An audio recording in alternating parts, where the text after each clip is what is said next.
Vou só reiniciar a minha apresentação. Portanto, bem-vindos a todos a este segundo ciclo de palestras sobre espécies invasoras às quartas, e hoje temos connosco o Gonçalo Elias, que apesar de ter área de formação muito diferente das aves, ele é licenciado em Engenharia Eletrotécnica e Computadores e tem um MBA em Gestão de Empresas, mas dedica-se à observação de aves e ao estudo das aves há muitos anos, desde 1987. Tem muita experiência de campo e muito conhecimento do nosso território. Segundo ele, já visitou todos os concelhos de Portugal continental e a maioria das ilhas, o que é fantástico. Eu não visitei todos os concelhos do nosso país, e creio que muitos de nós provavelmente também não. Conhece também muitos países do mundo onde foi observar aves selvagens e tem participado em muitos atlas ornitológicos, não só em Portugal, mas também em Espanha e na Tanzânia, e é autor ou coautor de muitos livros sobre aves portuguesas, sobre os melhores locais para as observar, e também tem diversos artigos publicados em revistas da especialidade relacionados com aves. É ainda sócio fundador da SPEA, da Sociedade Portuguesa para o Estudo das Aves, e participou na direção durante alguns anos, e foi coordenador do Comitê Português de Raridades, de 2002 a 2006, e desde 2007 promove a atividade de observação de aves através de novas tecnologias de informação e comunicação, sendo fundador e administrador do Fórum Aves, e também fundador e coordenador do portal avesdeportugal.info. Foi lançado em 2008. E no âmbito deste portal tem organizado muitos cursos online gratuitos com o objetivo de promover, junto da comunidade lusófona, o desenvolvimento de competências e identificação de aves selvagens de Portugal. E ninguém melhor do que o Gonçalo para nos falar então de aves, e neste caso de aves que não são bem de Portugal, mas que podemos encontrar em Portugal. Portanto, Gonçalo, a palavra é tua. Muito obrigada por teres aceito este convite. Vamos ouvir-te então. Vou fazer um pequeno aviso. O Gonçalo, por alguns problemas técnicos, vai desligar a câmera enquanto está a fazer a apresentação, mas não se preocupem que ele está aí e não nos vai abandonar.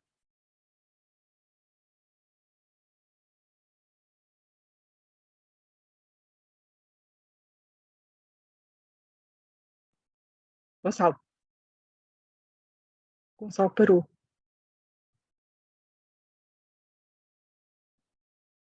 Gonçalo? Deve estar com problemas de ligação. Ele estava com um bocadinho de problemas técnicos, se calhar agora deixou de nos ouvir. Deixa-me ver se sou capaz de pedir para ele ativar o som, mas também não dá. Olha, está a entrar. Separado mesmo. Ele está a entrar, não só. Vou fazer, enquanto o Gonçalo entra, vou só fazer mais um aviso. Nós costumávamos passar certificados, mas muitas das pessoas não os usam e não precisam deles. E, portanto, para não estarmos a perder tempo, o que nós vamos fazer é, quem precisar de certificado pode nos escrever, eu vou pôr aqui o endereço para onde podem escrever, e podem nos escrever a pedir e nós passaremos os certificados. Mas quem não precisar, não precisamos estar a passar, ok? Portanto, eu vou escrever aqui o endereço, é o endereço da Rede Portuguesa de Estudo e Gestão de Espécies Invasoras, a INVECO, e quem precisar, envie, por favor, uma mensagem que teremos todo o gosto em passar o certificado, ok? Gonçalo, agora já nos estás a ouvir, não estás? Olá. Eu estava a falar contigo sim, e não conseguia. Eu ouvi a apresentação toda, só que o meu Zoom resolveu crashar precisamente quando estavas a passar a palavra. Portanto, peço desculpa, Ok. Foi aqui Passo-te a palavra agora então. Obrigado. Obrigado. Agora parece-me que está tudo bem. Bem, em primeiro lugar, queria agradecer o convite que me foi dirigido pela Rede INVECO, particularmente pela Elizabeth e pela Hélia, que não está aqui hoje. Mas queria agradecer muito o convite e a oportunidade para vir falar aqui um pouco sobre a problemática das aves invasoras, que é um tema... podem só verificar os microfones, porque me parece que há alguns microfones ligados. É um tema, obviamente, que merece bastante atenção e do qual nem sempre nos lembramos quando falamos de espécies invasoras, mas é um tema que, na minha opinião, merece, é importante haver mais acompanhamento, porque isto tem impacto também no equilíbrio dos ecossistemas e nos nossos valores naturais. Como a Elizabeth disse, eu agora vou desligar a minha câmara, apenas porque o meu computador às vezes acontece que isto pode bloquear e então assim, tirando a câmara, eu, digamos, diminui bastante o risco disso acontecer. Depois no final eu volto a ligar. Muito bem, então eu vou partilhar a apresentação. Elizabeth, peço só depois o favor de confirmares se está a aparecer corretamente para eu depois então poder começar. Peço desculpa que acho que não é esta. Eu queria partilhar a outra que está em modo de apresentação.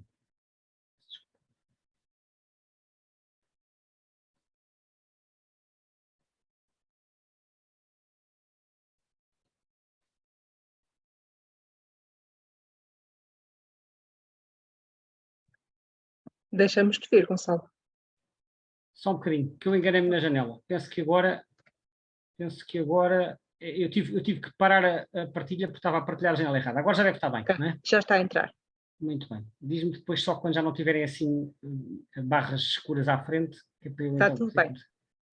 Muito bem. Pronto, então vamos dar início a esta sessão. O tema, como já foi referido, são as aves invasoras em Portugal e o conceito de invasoras pode ser entendido de várias maneiras. Há definições técnicas para o conceito de invasoras, seja animais, seja plantas, e há também uma definição legal, que é aquela que está estabelecida no decreto-lei que regula a presença de espécies invasoras. Eu vou guiar-me aqui pela definição legal, não vou ir pela definição técnica, isso provavelmente o elenco de espécies seria outro, mas eu aqui vou abordar mais na vertente legal para se perceber também as implicações legais desta questão.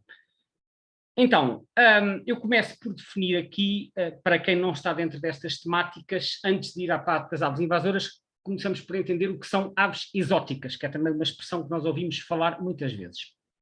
Aves exóticas, e este raciocínio é extensível a outros grupos de seres vivos, animais e plantas, aves exóticas são espécies de aves não autóctones, ou seja, numa linguagem mais coloquial, são aves que não são de cá, ou seja, as espécies que apenas ocorrem em Portugal por meios não naturais. Dito de outra forma, são espécies que foram trazidas para cá. Trazidas, portanto, entenda-se com ajuda humana, transportadas intencionalmente, seja para fins de serem aves de companhia ou ornamentais, ou para fins venatórios, ou para alimentação, ou para apenas com fins decorativos, ou para cantar em gaiola, ou para comércio. Há muitas razões para o comércio de aves. As aves que foram trazidas para cá de outros continentes são, então, aves exóticas. E dentro das exóticas, nós depois temos um subconjunto que são as aves invasoras. Nem todas as exóticas são invasoras. O facto de uma ave ser exótica, exemplo, um pavão que está num jardim, que é um exemplo de uma ave que é colocada, trazida com fins ornamentais, um pavão não é uma ave invasora, porque tipicamente os pavões andam ali pelo jardim a passear e não saem dali. Portanto, não é uma ave que tenha tendência a espalhar-se e a invadir outros territórios. Mas há outras aves exóticas que, pelas razões mais variadas e que se conseguiram adaptar e conseguem então ocupar o nosso território. Bom, o que é que são aves invasoras? Eu vou usar esta definição que é a que está no decreto-lei e que diz assim: espécie invasora, aves e não só, é uma espécie exótica cuja introdução na natureza ou propagação num dado território ameaça ou tem um impacto adverso na diversidade biológica e nos serviços dos ecossistemas a ela associados ou tem outros impactos adversos. Eu não estou a dizer que esta definição seja a melhor, mas é aquela que está no decreto-lei, portanto vamos guiar-nos por aqui. O decreto-lei é este, deixo aqui o número para quem tiver interesse em consultar, é neste momento um instrumento legal que regula a presença de invasoras em Portugal, é o 92 de 2019, eu costumo referir-me a este decreto-lei coloquialmente como sendo o decreto-lei das invasoras, mas o número é este, está disponível online, 92 de 2019, em que basicamente é uma transposição para a ordem jurídica nacional de um regulamento da União Europeia, que tem este número, que é do Parlamento Europeu e do Conselho, com data de 2014, relativa à prevenção e gestão da introdução e propagação de espécies invasoras. Portanto, dizendo isto de uma forma mais simples, a União Europeia, em 2014, estabeleceu um regulamento relativo à prevenção das espécies invasoras no território da União e os países transpuseram para a ordem jurídica nacional, o que no caso de Portugal aconteceu em 2019. Foi mesmo só em novembro de 2019, poucos meses antes de aparecer o Covid, e parece-me, é uma percepção minha, que o facto de isto ter aparecido mesmo em cima do Covid, durante os 2 anos seguintes a prioridade era o Covid, não eram as espécies invasoras, não eram certamente as aves invasoras, e portanto durante 2 anos ninguém ligou nenhuma às aves invasoras e elas continuaram alegremente a espalhar-se, infelizmente. Não estou a dizer que fosse o único fator, mas tenho um bocadinho a percepção que isto acabou por relegar este assunto para um plano secundário e que neste momento ainda não recuperamos completamente disso. Eu já voltarei a isto mais à frente. O decreto-lei é bastante longo, não vou estar obviamente a lê-lo aqui todo, mas há aqui um artigo que eu gostava muito de salientar, que é o artigo 16. O artigo 16 diz o seguinte: interdição de espécies invasoras. E diz concretamente: é interdita a detenção, cultivo, criação, comércio, introdução na natureza e o repovoamento de espécies de espécies incluídas na lista nacional de espécies invasoras, que está no artigo seguinte. Ou seja, no caso das aves, uma ave que seja classificada como espécie invasora, nem em gaiola pode ser mantida. Portanto, é proibido ter em cativeiro. E, portanto, não se pode fazer criação de espécies invasoras, não pode haver aves invasoras em jardins, não é permitido. Ponto final. Isto é o que diz o decreto-lei. Depois o artigo 17 explica o que é a lista nacional de espécies invasoras e remete para um anexo. E esse anexo tem uma listagem que nunca mais acaba, não só de aves, mas também de mamíferos, de répteis, de peixes, de plantas, de insetos e de outros organismos que agora não me ocorrem. Portanto, uma lista muito vasta de organismos considerados espécies invasoras. Uma última nota para dizer que é suposto o decreto-lei ser revisto de 6 em 6 anos. Portanto, teoricamente, a próxima revisão seria em 2025. Ora, isto é só uma introdução geral para enquadrar aqui a problemática das aves invasoras em termos legais. E eu agora vou focar-me nas aves que estão referidas no decreto-lei. O decreto-lei elenca 18 espécies invasoras. Elas são referidas apenas pelo nome científico e são apresentadas por ordem alfabética, que é aqui. Eu aqui é que, para facilitar a compreensão das pessoas que estão a assistir, adicionei os nomes comuns, porque os nomes comuns não aparecem no decreto-lei, só tem os nomes científicos. Os nomes estão escritos com alguns erros e eu transcrevi exatamente como está no decreto-lei. Por exemplo, aparece lá Strila astrilde, quando o nome é Strilda, aparece Alopochana aegyptiacus, quando é Alopochana aegyptiaca, portanto eu não faço ideia se noutros grupos também há este tipo de enganos, mas eu transcrevi tal como está, porque formalmente é isto que está no decreto-lei. Pronto, temos então 18 espécies que estão classificadas como invasoras em Portugal, sendo que há aqui 5 que aparecem com o asterisco, e o asterisco está lá explicado, são espécies que são oficialmente invasoras apenas na região autónoma da Madeira. Portanto, isto significa que no continente temos 13, na Madeira temos 18 espécies classificadas como invasoras. E agora, no resto da apresentação, eu vou passar em revista brevemente a situação destas espécies, dessas 18 espécies em Portugal, para percebermos um bocadinho qual é a situação atual. Eu gostava de dar aqui só uma informação, que é: eu não faço ideia quem são as pessoas que estiveram envolvidas na elaboração desta lista. Presumo, mas sem certezas, presumo que a elaboração tivesse a cargo do ICNF, que é a entidade responsável pela gestão dos valores naturais em Portugal. Não sei se fizeram parte de consultores externos, não faço ideia quem foram as pessoas e menos ainda faço ideia quais foram os critérios para a escolha destas espécies, porque há aqui algumas escolhas que eu não sei explicar muito bem, como eu depois já vou referir, mas oficialmente estas são as espécies que estão classificadas como invasoras em Portugal e isto tem implicações legais, conforme está referido ali no artigo 16, que é, por exemplo, as espécies desta lista não podem ser detidas em cativeiro. Bom, eu vou começar então por falar, eu não vou falar isto por ordem, vou falar por grupos de aves e, portanto, vou assinalando aquelas que vou falar, agora vou falar destas duas espécies que são anatídeos, que é o ganso do Egito e o pato de rabo alçado americano.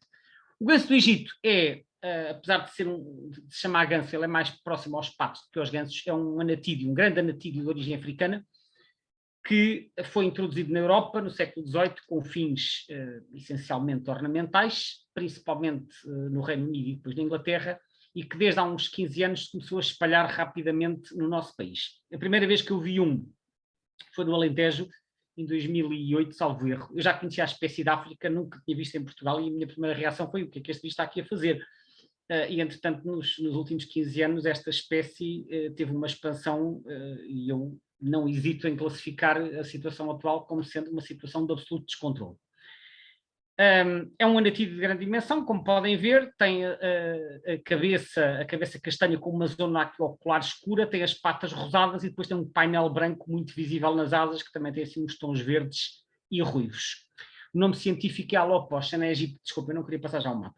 O nome científico é Alopochana aegyptiaca e esta ave começou por ser introduzida como ave de jardim, eles aparecem muito em jardins públicos, mas por algum motivo que não está totalmente esclarecido, a partir de certa altura eles começaram-se a espalhar pelo país e agora já nidificam noutras regiões, nomeadamente em charcas e em açudes e em estações de tratamento, etc.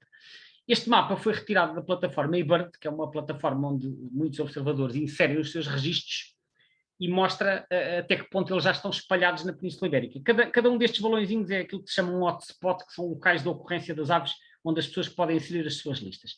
Portanto, podem ver que tem uma distribuição, já há muitos registros na Península Ibérica, mas que em Portugal a mancha mais contínua está precisamente aqui no Alentejo, e depois em Espanha, na vizinha região da Extremadura, que é aqui Cáceres, Badajoz, estende-se um bocadinho para norte até Salamanca, há também muitos em Madrid, e depois registros espalhados pelo resto do país. Em Portugal também temos registros, sobretudo ao longo do litoral norte e centro, na região de Lisboa e alguns no Algarve. Eles estão-se a espalhar a uma velocidade estonteante, eu apanhei esta fotografia no eBird do maior registro que existe até hoje em Portugal, que são cerca de 400 junto à Albufeira de Alqueva, portanto, na zona do Alandroal. Em Lisboa, no Porto, etc., normalmente vê-se grupos pequeninos, mas no interior, eu nunca vi tantos, o máximo que eu vi foi para aí 170, perto de Elvas também, mas sei que os números estão a aumentar. Alguém me disse há dias que do lado espanhol da Alqueva viram recentemente um bando com 800 ou 900, portanto, vejam bem, e os tais 400 não estão todos na foto, porque eles ainda eram mais. Isto realmente, eles estão a espalhar-se em grande velocidade, e o problema não é apenas serem muitos, é que eles usurpam ninhos de outras aves. Eu já vi gansos do Egito a ocupar ninhos de cegonha branca, já vi gansos do Egito a atacar taranhões, que são aves de rapina autóctones de Portugal, portanto eles estão a interagir e a usurpar ninhos e a afetar o comportamento das espécies autóctones. Portanto, isto é uma espécie que naturalmente deveria já ter algum tipo de plano de ação, mas que eu saiba neste momento ainda não tem. Só para dar uma ideia da rapidez de expansão, eu apanhei também aqui umas imagens do eBird, escolhi o distrito de Évora, que é um dos distritos que tem mais registros desta espécie, e reparem, em 2010 havia aqui só 2 ou 3 balõezinhos, em 2012 já eram mais, em 2014 a situação era esta, temos aqui Évora, temos aqui Montemor, Albufeira de Alqueva aqui à direita, para lá desta linha é a Espanha, depois em 2016, 2018 e 2020 a situação era esta. Portanto, isto dá uma ideia da rapidez com que se expandiu nesta região, e o mesmo acontece noutras zonas do país. Portanto, as aves, obviamente, devido à sua capacidade de voo, conseguem se espalhar em grande velocidade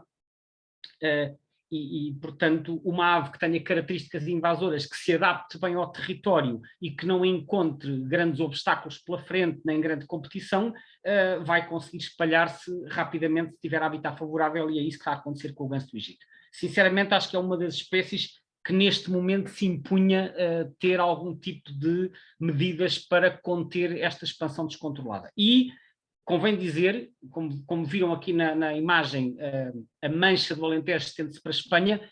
Eu considero que, precisamente por causa das aves terem uma mobilidade tão grande, qualquer eventual plano de ação que venha a ser feito em Portugal deve ser feito em articulação com Espanha, porque as aves não conhecem fronteiras, andam a voar de um lado para o outro, e portanto não faria sentido estar a fazer qualquer tipo de intervenção no Alentejo sem ser coordenado com autoridades espanholas e vice-versa, porque senão é muito difícil estarmos a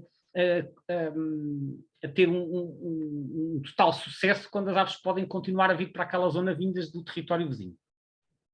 Falando do outro nativo, que é o pato de rabo alçado americano, eu estou a falar desta espécie, apesar de agora quase não ocorrer em Portugal, porque é um dos casos mais complicados que temos conhecimento dos danos que isto pode fazer à fauna autóctone. O pato de rabo alçado americano, que vemos aqui, é um pato, não é muito grande, é mais pequeno que um pato real, é assim preto e branco, com o dorso ruivo, cauda levantada, tem o bico azul, sem protuberância, ao contrário do pato de rabo alçado europeu. A fêmea tem uns tons mais bege e chama-se Oxyura jamaicensis. Esta ave é nativa da América do Norte. Como podem ver, isto é um mapa tirado do site da BirdLife. Ele é residente e migrador, portanto, estes tons amarelos e azuis são as zonas de distribuição natural, nos Estados Unidos e no México, E depois aparece aqui cor de laranja em diversos países europeus. Cor de laranja significa, está aqui escrito em baixo, introduzido.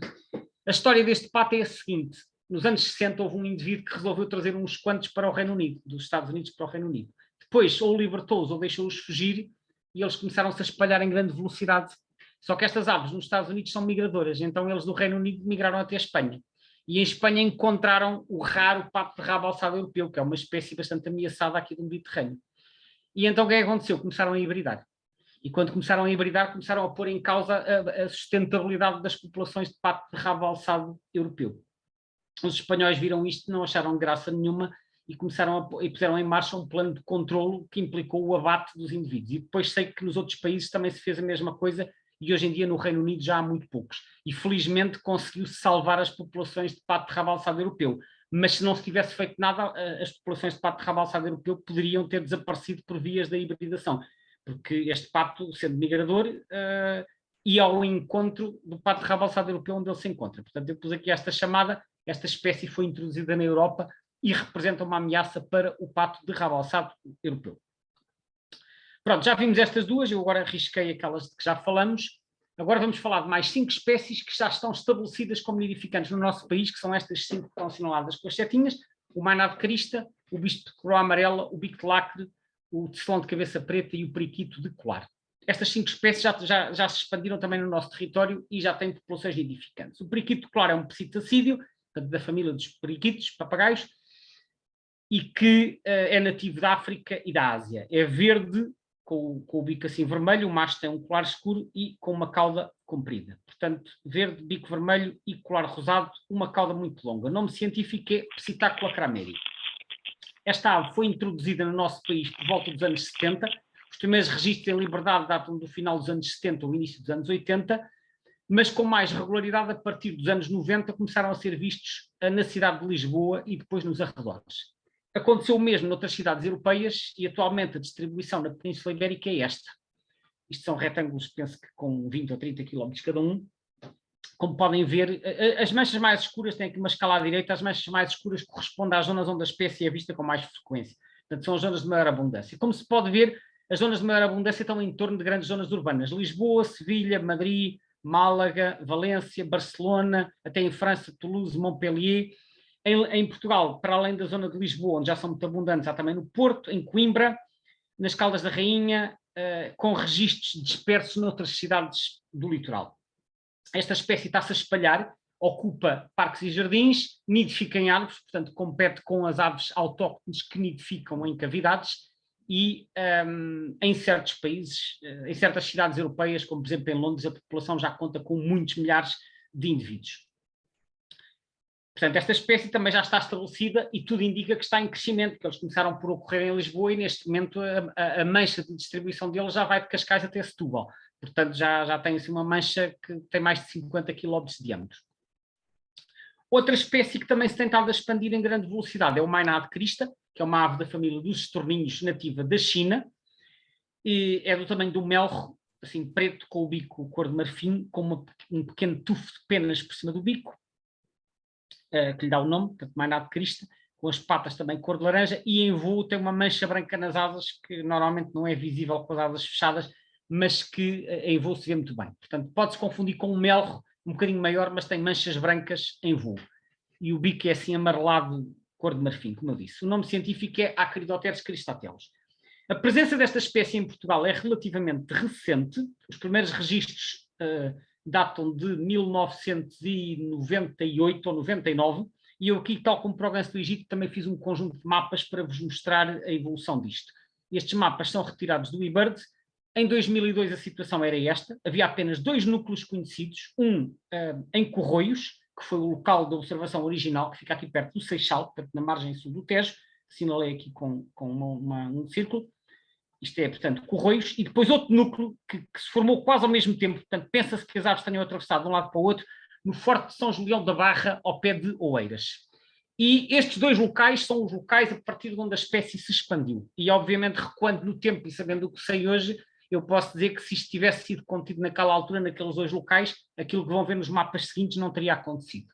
Porque, entretanto, como não se fez nada, em 2006 a situação já era esta. Já aparecem aqui registros em Almada, aqui no Seixal já temos 2 bolinhas, e aqui eles já começam a espalhar-se a partir de Oeiras, porque se começam a alimentar ao longo das zonas da linha do Estoril. E em 2010, reparem, já estão aqui na Moita, na Costa da Caparica, no Montijo, na cidade de Lisboa, onde entretanto começaram a nidificar no Mosteiro dos Jerónimos, e ao longo da linha do Estoril já se estão a espalhar até exatamente ao Estoril. Mas isto é em 2010, porque entretanto, à medida que o tempo vai passando, vão ver o que vai acontecer à área de distribuição. Em 2014 a situação é esta. Registros em Setúbal, em Alcochete, em Azeitão, em Santana, aqui ao pé de Sesimbra, no Cabo Especial. A mancha na margem sul agora já é uma mancha contínua desde a Costa da Caparica até à Moita, portanto já não é só Corroios, é Costa da Caparica, Almada, Corroios, Seixal, Barreiro, Moita, e depois Montijo, Alcochete, e na margem norte, desde Lisboa até praticamente Estoril, Cascais, também já é uma mancha contínua. E começam-se a espalhar para norte na direção de Sintra. Estamos em 2014, vamos avançar mais 4 anos, em 2018 a situação é esta. Então, já estão em Cascais, de Cascais até Lisboa, estes balões já estão uns em cima dos outros. Em Lisboa começam-se a espalhar para norte, em direção à parte central da cidade, já estão quase a chegar a Sintra. Registros aqui na Póvoa de Santaria, Concelho de Vila Franca de Xira, registros no estuário do Tejo, registros aqui no distrito de Santarém, portanto, já não estão só no distrito de Lisboa e Setúbal, já estão em Santarém, e aqui na parte sul da península de Setúbal também já bastante espalhados. 2022, os balões vermelhos são registros dos últimos 30 dias, é apenas o significado, são registros recentes.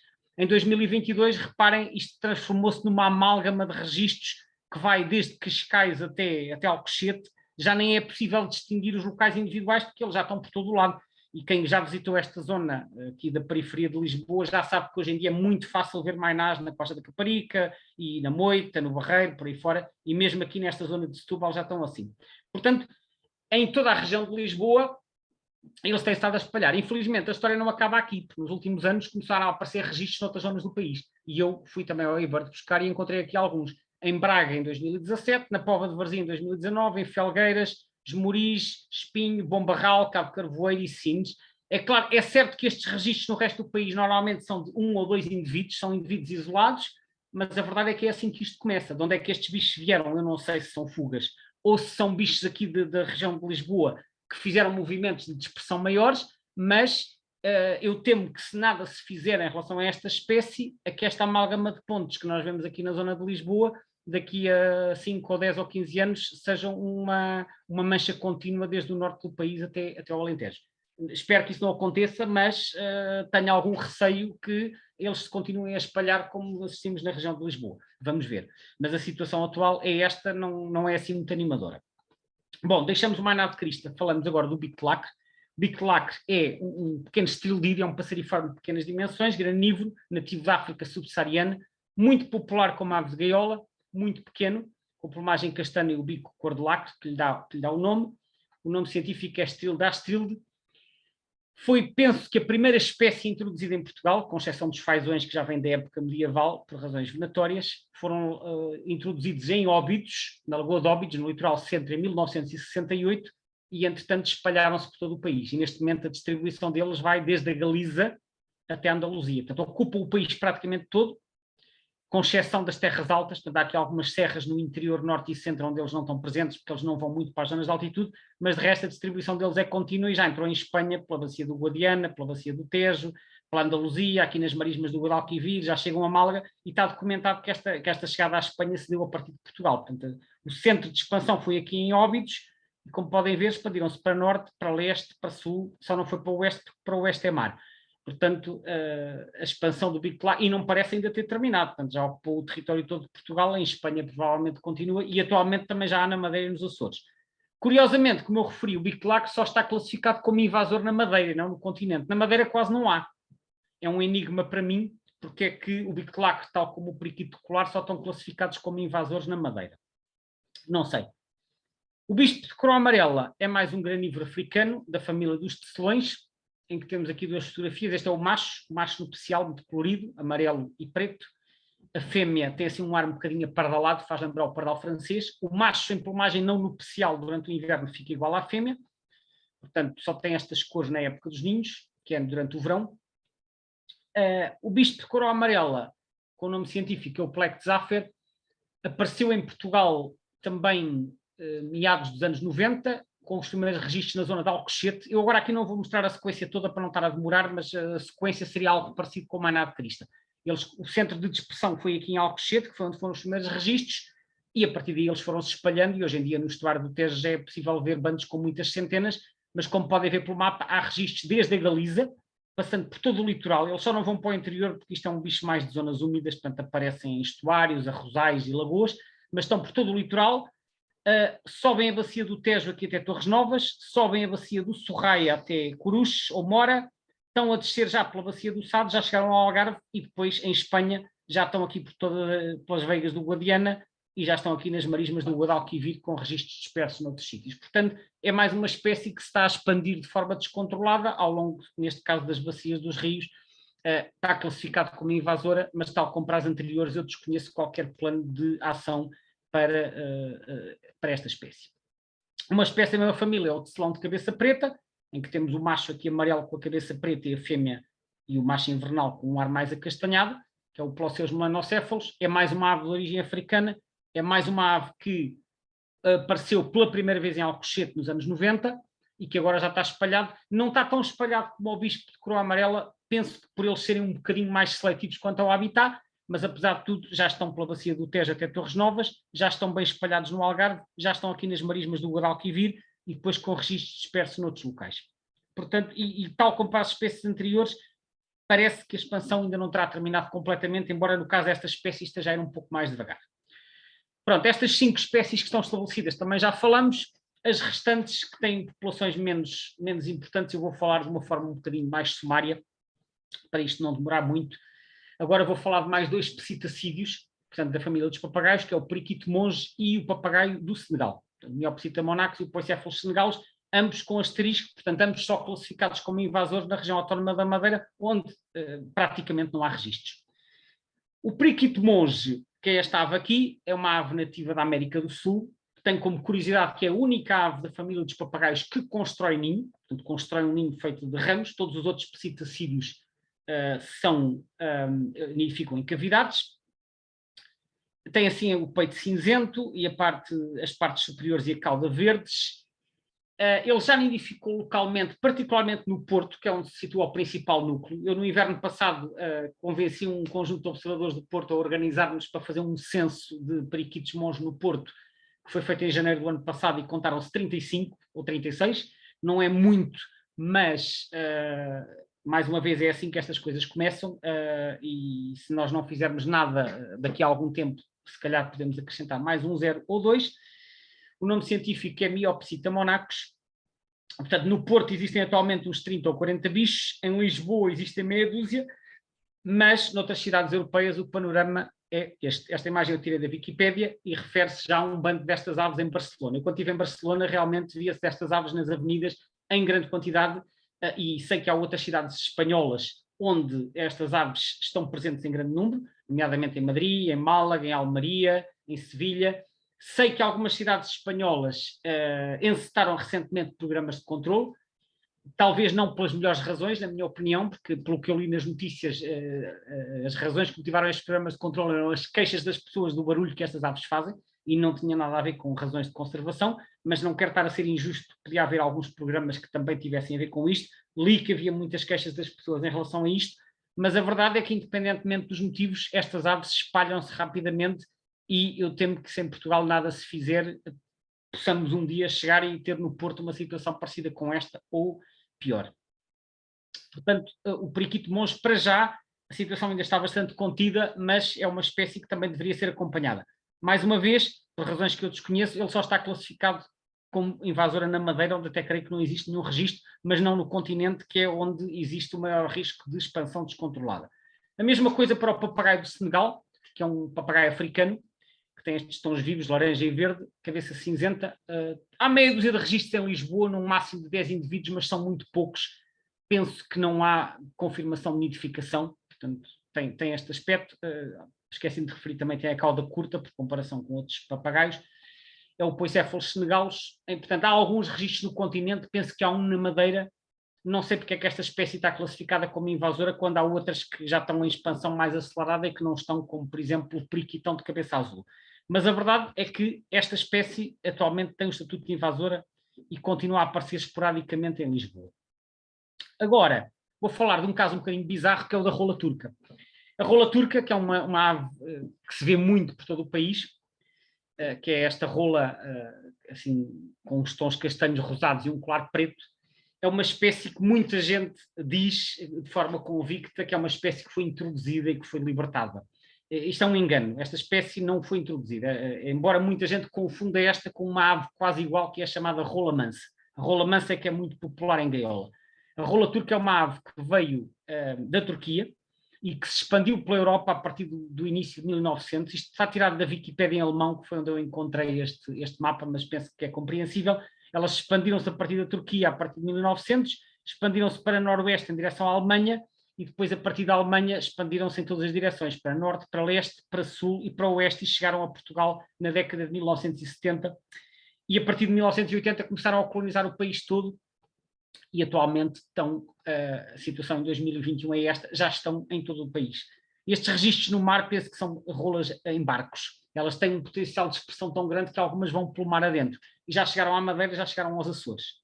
Elas só estão classificadas como invasoras na Madeira, porque também já apareceram na Madeira. Eu estou convencido, não tenho provas, mas estou convencido que, dado o potencial expressivo desta espécie, elas chegaram à Madeira naturalmente e não foram introduzidas na região.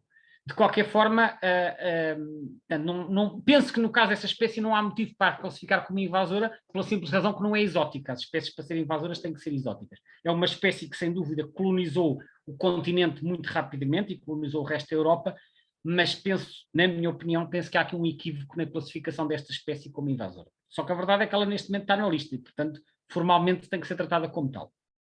Bom, agora falo das perdizes e da codorniz, portanto são dos galináceos. Há aqui 3 espécies que aqui estão mencionadas. A situação das perdizes é esta. Nós temos uma perdiz em Portugal, selvagem, que é a Alectoris rufa, que é muito comum em todo o país. E depois há outras perdizes no resto da Europa. A Alectoris greca, que ocorre nos Alpes e nos Balcãs. A Alectoris chukar, que é a perdiz chukar, que ocorre na Grécia, na Turquia e no Cáucaso. E a perdiz moura, que ocorre em Gibraltar, onde foi introduzida nas Canárias, na Sardenha e no Norte de África. Ora bem, há um decreto-lei antigo que proíbe a criação de qualquer uma destas perdizes em cativeiro. Porquê? Para não acontecer aquilo que aconteceu com o pato de rabo alçado. Ou seja, para não acontecer contaminação genética. Este decreto é mais antigo, penso que ainda está em vigor, é de 96, é um decreto relacionado com a caça e que diz, aqui no ponto 2, é proibida a criação em cativeiro de perdizes que não sejam da espécie Alectoris rufa. Reparem que este decreto é muito anterior ao decreto das invasoras, portanto, tem 23 anos antes, e é só para as perdizes, este artigo, concretamente. Isto é um decreto sobre a caça, não é um decreto sobre conservação da natureza. Mas foi feito para salvaguardar a pureza genética das nossas perdizes Alectoris rufa. Que eu saiba, não existem, ou não existe um grande historial de criação destas outras perdizes em Portugal, e eu penso que a inclusão deste artigo foi mais feita de forma preventiva. Acho que foi bem feito, porque não havia razão para estarem a libertar estas perdizes, embora haja muita criação da Alectoris rufa em cativeiro para serem feitas largadas. Mas este decreto-lei evitava prevenir a contaminação genética. Já em relação às codornizes, este para mim é outro enigma, porque esta codorniz japonesa, que é a Coturnix japonica, segundo eu julgo saber, as codornizes que se vendem aí nos supermercados e que são utilizadas para consumo humano, portanto são criadas em aviários, são aquelas codornizes que se vendem para a gente comer, que eu saiba, e até hoje não consegui encontrar nenhuma indicação que assim não fosse, pertencem a esta espécie, que é a Coturnix japonica. E o enigma é este. Então, mas se esta espécie que é criada para nós comermos, se ela está classificada como invasora, é proibida a sua criação. Se isto é verdade, então todas as criações de codornizes japónicas em Portugal seriam ilegais. Isto é um raciocínio que eu estou a fazer a partir do decreto-lei. Não sei se há aqui alguma coisa que me esteja a escapar, que das duas uma, ou elas não são criadas em Portugal, mas eu acho que há muitas que são, ou então há alguma exceção legal que permite criar codornizes, ou então está toda a gente ilegal. Não faço ideia. Não sei a resposta, é uma questão que eu um dia gostaria de ver esclarecida. Mas para já, deixo aqui apenas a minha interpretação sobre a situação destas codornizes.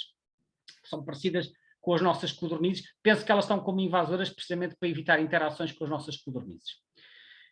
Pronto, estamos quase a terminar. Faltam aqui apenas 5 espécies de ocorrência muito pontual. Uma delas é a ibis sagrada, que é uma ave africana, com esta plumagem preta e branca e o bico recurvado. Portanto, é uma ave fácil de identificar, que é o Treschiornis etiópicos. Em Portugal existem registros pontuais, muito pontuais desta espécie, que são fugas de cativeiro, de jardins zoológicos. Houve um caso nos anos 98, salvo erro, em que perto de Montemoro Velho, portanto perto de Coimbra, houve 3 aves que fugiram de um parque zoológico e que depois nidificaram em liberdade e produziram 3 crias, mas depois desapareceram. É o único caso que eu conheço de reprodução em liberdade em Portugal. Portanto, em Portugal a sua ocorrência é esporádica, mas o mesmo não se pode dizer em França.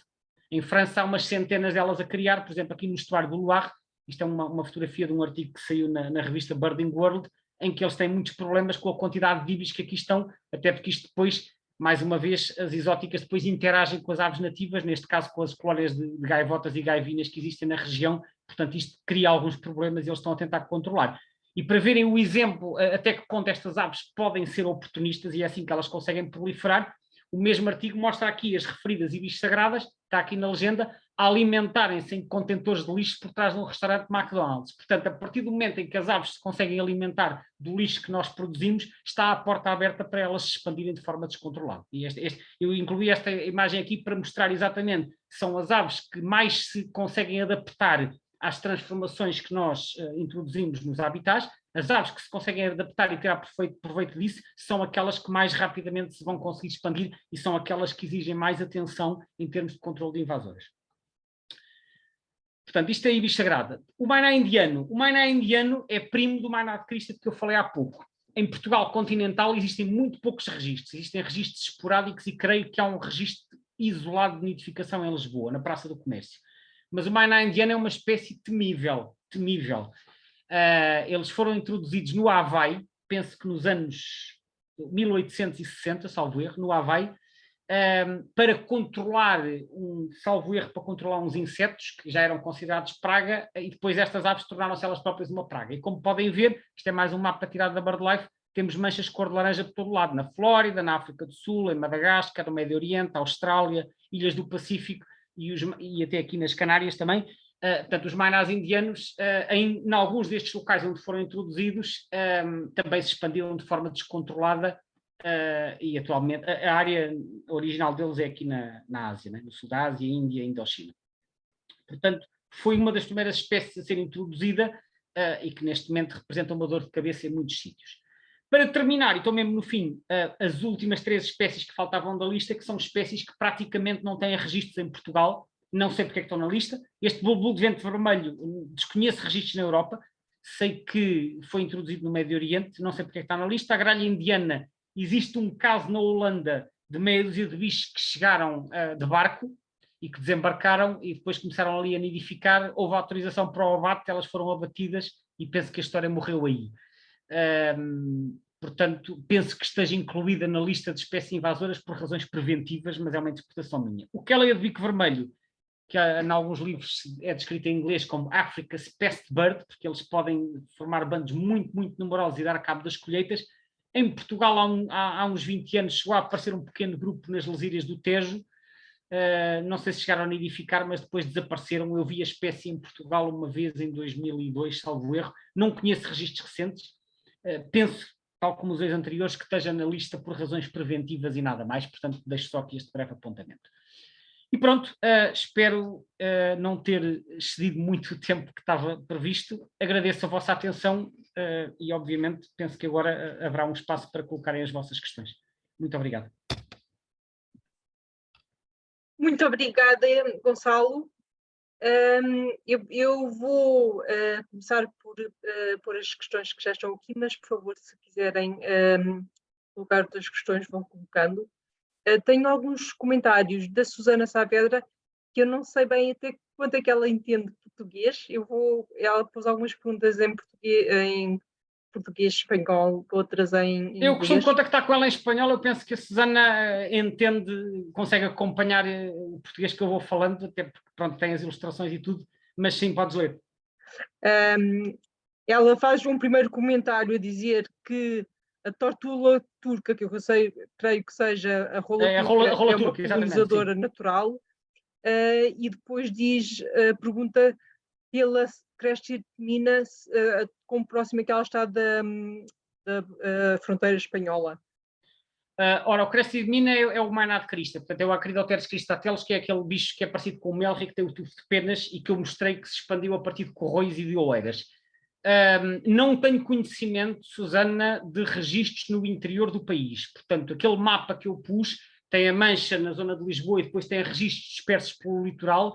Atualmente não tenho, pelo menos no eBird não figura nenhum, o que não quer dizer que não pudesse aparecer outros. Não tenho conhecimento de registros fora do litoral.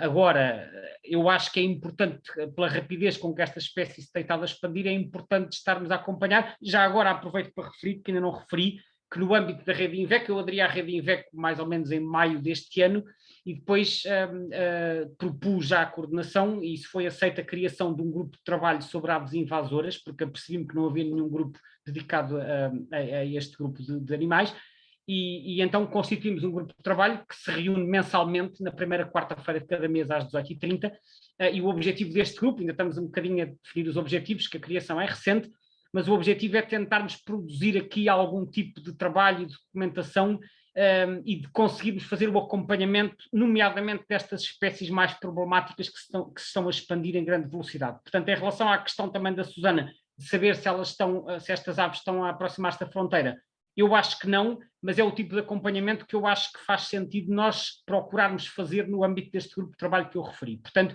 deixo desde já aqui a informação, se alguma das pessoas que esteja a ouvir tiver interesse em fazer parte deste grupo de trabalho, em que vamos tentar acompanhar a problemática das aves invasoras, pode-me contactar diretamente por e-mail e eu depois adiciono ao grupo. O meu e-mail eu vou deixar aqui no chat. Ok. Eu também vou deixar o link para inscrição na rede se alguém estiver interessado. E a Susana tinha ainda outra, era mais um comentário, acho eu, que eu não sei dizer estes nomes, mas vou tentar. Acridopterus tristis. Acridopterus tristis é o maina indiano. Da Canária.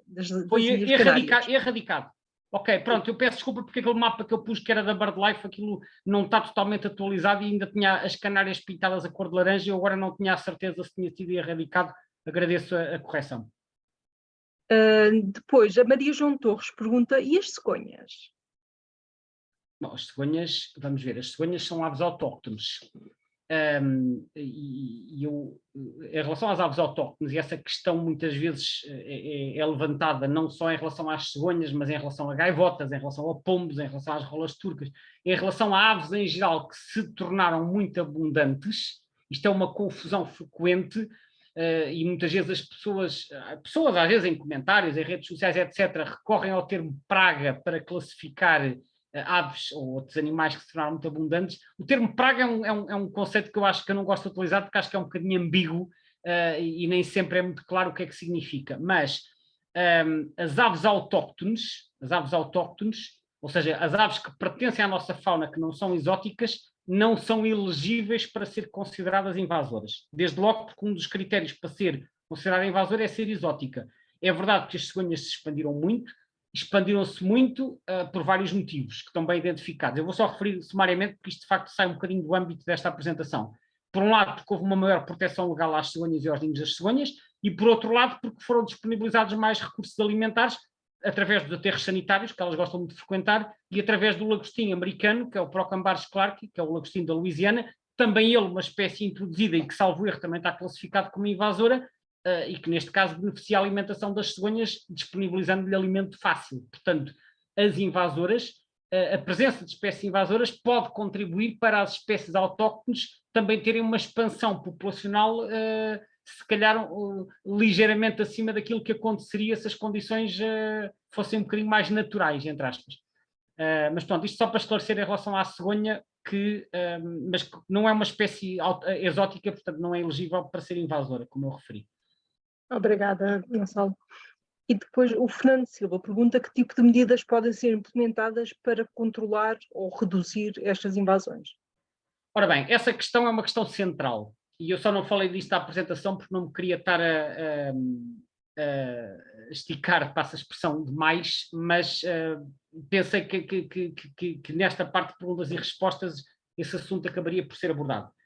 O decreto-lei que eu referi, portanto, o tal decreto-lei das invasoras, como eu lhe chamo, que é o 92 de 2019, para além do artigo 16, que é o que diz que é proibido ter espécies invasoras, lá mais para a frente, se vocês consultarem, depois poderão ver, há um artigo, que é o artigo, salvo erro, 25, que diz que compete ao ICNF, que é o Instituto da Conservação da Natureza e das Florestas, definir criar uma rede de alerta para as pessoas, os cidadãos, os observadores, seja quem for, poderem reportar avistamentos de espécies invasoras. Atenção que o decreto não é só para aves, é para tudo.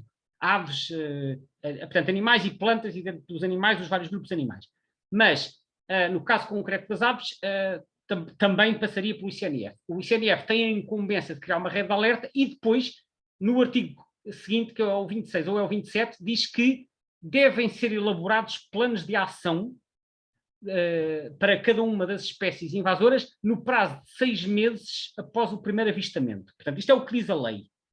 6 meses após o primeiro avistamento deve haver um plano de ação. Plano de ação não é necessariamente controle. Atenção, eu queria aqui fazer esta distinção. Há várias medidas, às vezes, que podem ser feitas para conter a expansão das espécies que não passa diretamente para o controle. Controle aqui entenda-se abate. Há outro tipo de medidas, às vezes, para conter a expansão.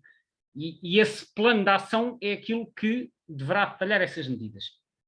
Ora, eu, desde que me comecei a interessar mais por este assunto e desde que tomei conhecimento do decreto-lei, fiquei um bocadinho a pensar, bom, se deve haver planos de ação, eu gostava de saber quais são. E contactei o ICNF várias vezes por escrito para tentar saber que planos de ação é que existiam no caso das aves invasoras, que já cá andam há muitos anos. Não tive resposta, então há coisa de uns 3 meses, 3 ou 4 meses, penso que em setembro, não me recordo, mas foi há 3 meses, telefonei para lá, pedi para falar com alguém deste departamento e perguntei concretamente que planos de ação é que já existiam em relação às aves invasoras. E a resposta deixou-me um bocadinho espantado, mas foi a informação que me foi dada e diz o seguinte, diziam que neste momento ainda não há para nenhuma espécie, porque até agora têm estado a trabalhar apenas com algumas plantas e com alguns peixes.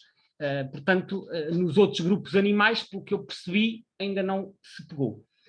É claro que isto deixou-me preocupado porque, como se vê, as aves, através dos exemplos que eu dei aqui de mapas de expansão, há várias espécies que se estão a expandir de forma acelerada e descontrolada.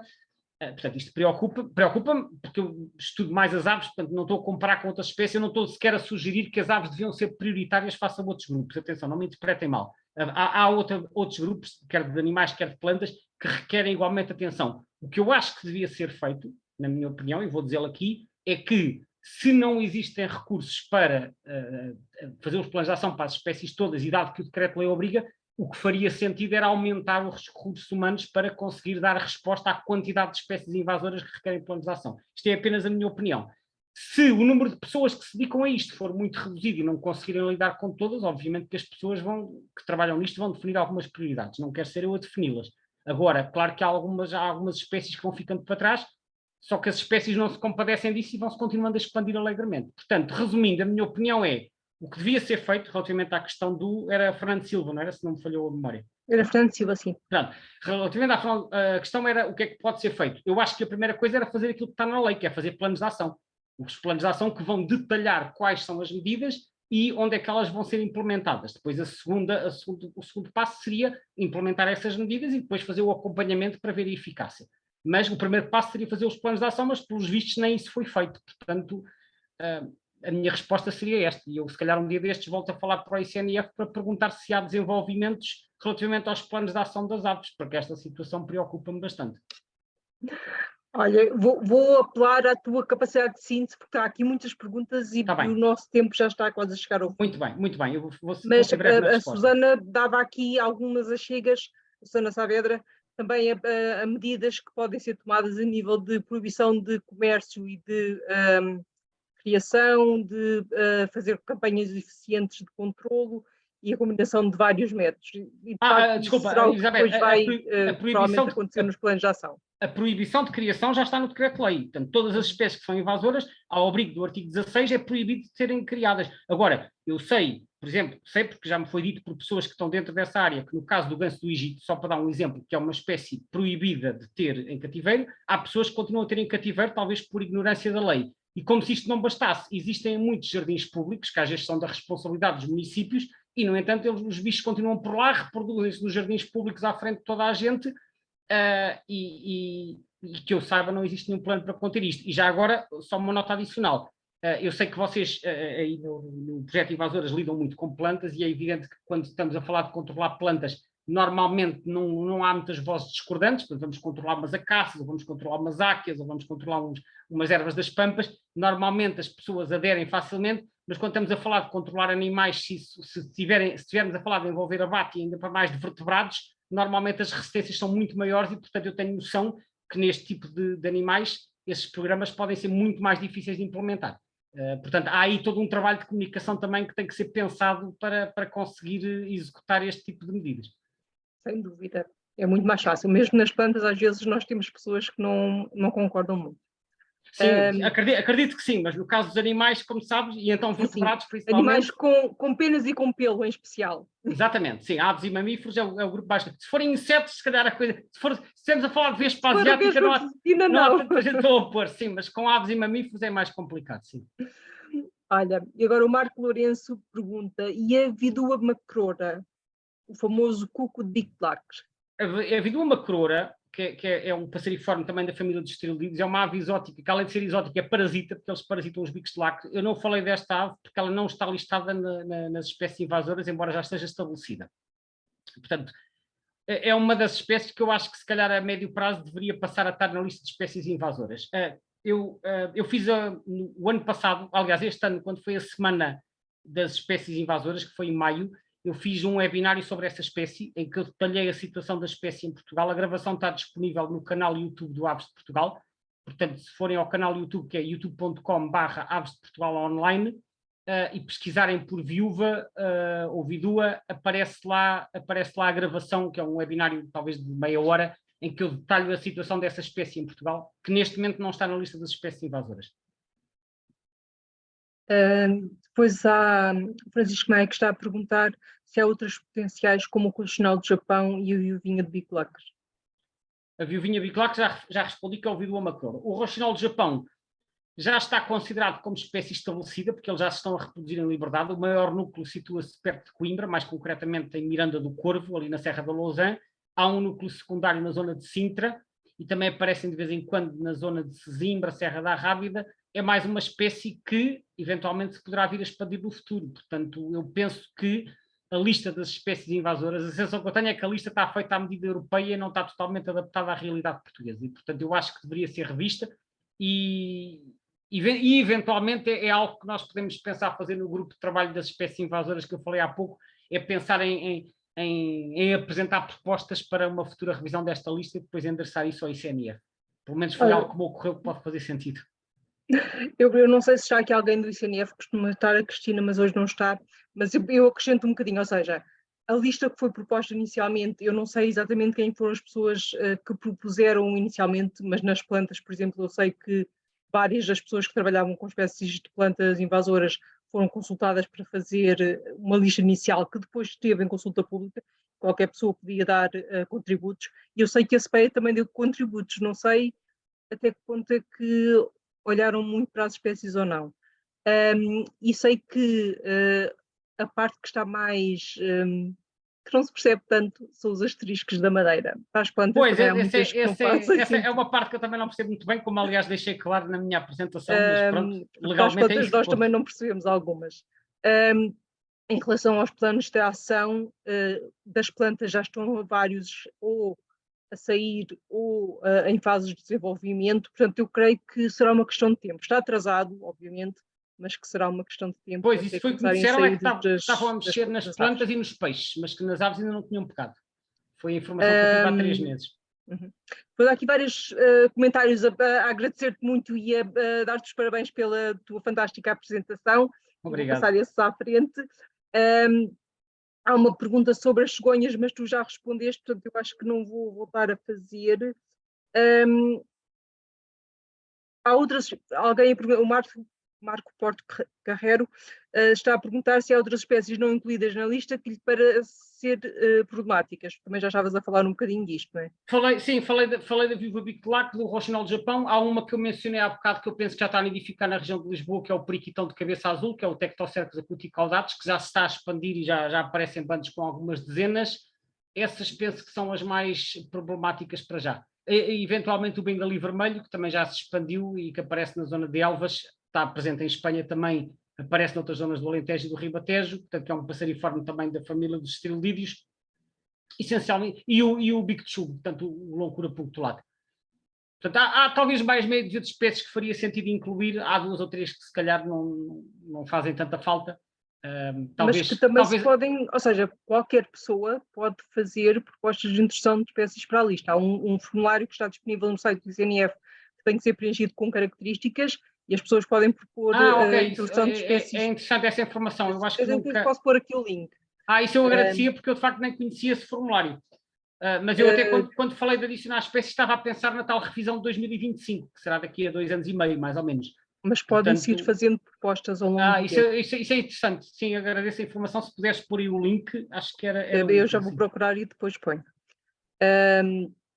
O Marco também comenta que o ganso do Egito não é uma espécie cinegética e, portanto, não pode ser abatida pelos caçadores.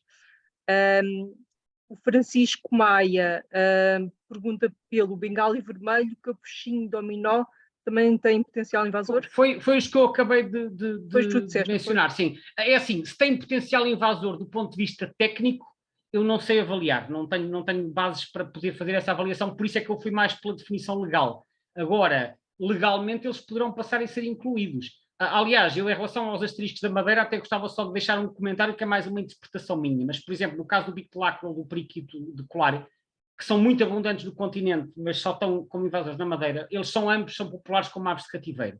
A minha interpretação, uma possível interpretação para o facto de eles só terem estes riscos na Madeira é que se eles fossem considerados invasores no continente, a sua detenção em cativeiro passava a ser imediatamente proibida. Eu não sei até que ponto, é uma hipótese, não sei até que ponto é que o facto de eles serem populares em cativeiro, como ave de criação, não terá pesado na decisão de não os classificar como invasores no continente. É uma hipótese. A verdade é que eles andam aí à solta e, portanto, eu acho que ambos os fatores deveriam ser tidos em conta numa revisão futura.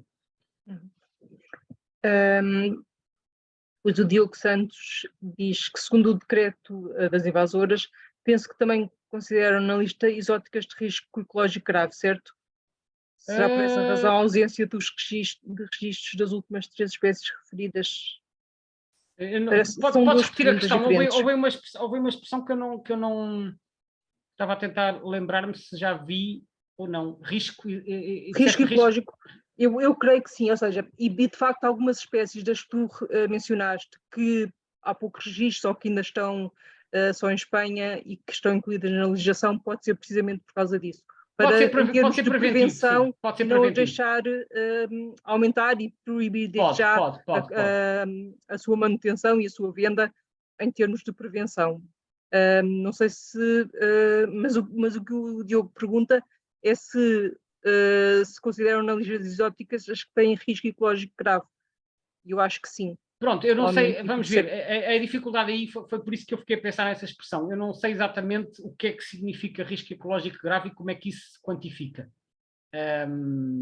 Mas eu acho que a ideia por trás do acho que este risco ecológico, o grave, eu acho que não está na legislação, mas os riscos ecológicos são as que têm potencial de entrar mesmo que ainda não estejam presentes no território. Okay. Pelo menos no decreto anterior havia esta lista. Eu creio que na atual não há, ela não é uma lista separada, mas as espécies que têm risco ecológico creio que estejam incluídas também na lista nacional das espécies invasoras. Mas isso não é razão para a ausência das últimas espécies, seria razão para a introdução se elas têm risco. Sim, porque se pensarem que após o primeiro avistamento tem que haver um plano de ação e dentro de 6 meses tem que fazer-se, não é? Tem que se fazer alguma coisa, se elas não estão na lista também não há planos de ação, não é? Porque é difícil fazer planos de ação. Sim, Eliana, é verdade, mas infelizmente, pelo menos no caso das aves, nem para as que estão na lista há planos de ação. Claro.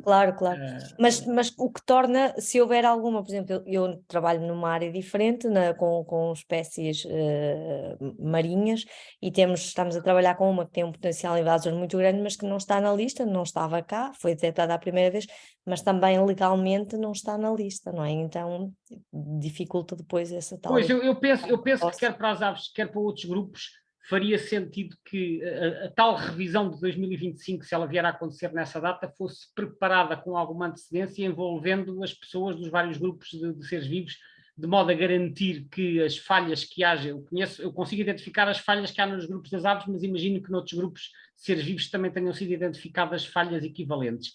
e, portanto, penso que era útil envolver as pessoas que estejam a mexer nestes temas para garantir que na próxima atualização a lista fica mais de acordo com a realidade atual, quero dizer. Sim, eu acho que isso também pode ser um papel da rede e do grupo que está a trabalhar, neste caso agora com os aves, mas também com outros grupos, e de facto todos podemos propor espécies para a lista e não ficar à espera que sejam outras pessoas a propor, não é?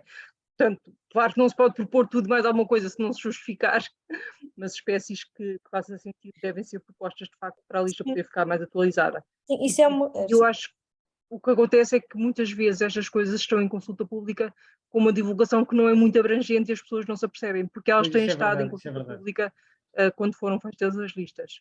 Sim, não estou a duvidar disso, só que talvez na altura não tenha sido muito divulgado e depois, entretanto, como eu disse há pouco, assim que saiu este decreto-lei apareceu o Covid e, portanto, durante um ano e tal, penso que também a prioridade não fosse estar a fazer planos de ação nem nada disso e houve aqui coisas que se atrasaram e, portanto, há ainda muito trabalho para recuperar. Olha, estamos a passar muito da nossa hora, eu vou tentar resumir um bocadinho. Deixa-me só dizer só mais uma coisa em relação ao papel da rede, porque eu acho que isto é importante, porque no início um dos grupos de trabalho potencial que se falou seria de um grupo para pensar um bocadinho este alerta precoce, porque esta revisão de a cada 5 ou 6 anos é lento, não é? As espécies aparecem e muitas vezes para algumas dessas espécies nem sequer havia um risco da sua introdução, era desconhecido até, e nesse caso deveria haver alguma coisa mais flexível, algum mecanismo que permitisse uma ação mais rápida e não esperar 6 anos para uma revisão e uma inclusão de uma espécie que entretanto chegou, já se estabeleceu há 6 anos atrás, logo se fechou. Então, mas olha que eu acho que as propostas que podem ser feitas ao longo do tempo não têm que esperar por esses 6 anos. Ok. Exatamente. Ok, isso é uma coisa importante, porque a rede podia, pronto, também contribuir. Eu já vou procurar o link desse formulário que está no site do ICNF e já ponho aqui. Já está, a Marinha já pôs. Está... Já? Ok. Muitos parabéns para ti e de várias pessoas, Gonçalo. Obrigado. O Vítor Pombeiro pergunta, primeiro avistamento de quem? Tu referiste que quando há um primeiro avistamento depois pode-se pedir para ou fazer esta sugestão para introdução na lista, mas este primeiro avistamento pode ser de... Ou seja, como é que nós sabemos que este primeiro avistamento está validado, que é a espécie que é mesmo um alerta? É uma boa questão e eu realmente nunca tinha pensado nisso, como é que se formaliza o primeiro avistamento. Teria que haver um registro e eu não sei quem é que mantém a base de dados desses registros para efeitos de inclusão na lista de espécies invasoras. Não sei, teria que se perguntar ao ICNF como é que eles consideram o primeiro avistamento. A verdade é que quando sai a lista de espécies invasoras, a maioria das espécies que lá estão listadas já cá estavam há muitos anos. Olha, vamos comparar com as plantas. Imagina, sei lá, pegando numa espécie como a mimosa, a caça de alvata. Qual é o primeiro avistamento? Onde é que ele está validado? Não é? Quer dizer, nós sabemos que a espécie já existe cá há dezenas de anos. Precisamos de ter um primeiro avistamento formalizado. Eu não sei, eu interpreto isso do primeiro avistamento para espécies que estejam na lista e ainda não se conheça a sua ocorrência em Portugal. Aquelas que já cá estão por todo o lado. Para início de detecção. De contagem de tempo, pois, não sei. Não sei, não sei como é que é feito esse registro, sinceramente, do lado do ICNF. A plataforma do ICNF de vigilância também está para breve, segundo dizem, para ser anunciado. É a tal rede de alerta que vinha no tal artigo 25, mas que eu até agora... Também está atrasada, mas que também estará para breve. Esperamos que sim. O Rogério Figueiredo comenta o projeto IBIS Survey, que está associado à Universidade de Évora e que também tem estado a trabalhar muito com esta sim, esta é verdade. Área. O Pedro Filipe Pereira tem estado, ele também já participou numa reunião do nosso grupo, é o projeto da Universidade de Évora, que tem a ver com aves exóticas, não apenas invasoras, e esse projeto está focado num aspecto em particular que é nas interações. Portanto, eles não recolhem simples avistamentos. Se eu vir uma ave invasora a voar, não é algo que se enquadre, mas se vir uma ave invasora a alimentar-se de uma planta autóctone ou a interagir com uma espécie de animal autóctone, por exemplo, o caso que eu falei há pouco, eu já vi um ganso do Egito atacar um tartaranhão, ou já vi ocupar ninho de cegonha. Isso já é um exemplo de uma interação. Se eu o vir simplesmente a passar a voar, não é uma interação. Portanto, o projeto IBIS Survey está a recolher informações de interações. para espécies exóticas. Ok. Muito obrigada, Gonçalo. Eu estava a tentar ver aqui muitas das mensagens, eu creio que de alguma maneira tu já respondeste, algumas que são comentários, assim, sem dúvida que o ICNF tem muita falta de técnicos, é verdade, todos sabemos isso, mas todos podemos também fazer um bocadinho a nossa parte. Por exemplo, para o caso das plantas, que eu tenho mais conhecimento sobre os planos de ação, há vários dos planos que estão a ser contratados a entidades fora do ICNF, o ICNF não consegue fazer todos, portanto eu acho que para as aves provavelmente também acabará por ser feito externamente. Não, atenção, eu não vejo problema nenhum que seja feito externamente. O que eu acho importante é que eles sejam feitos.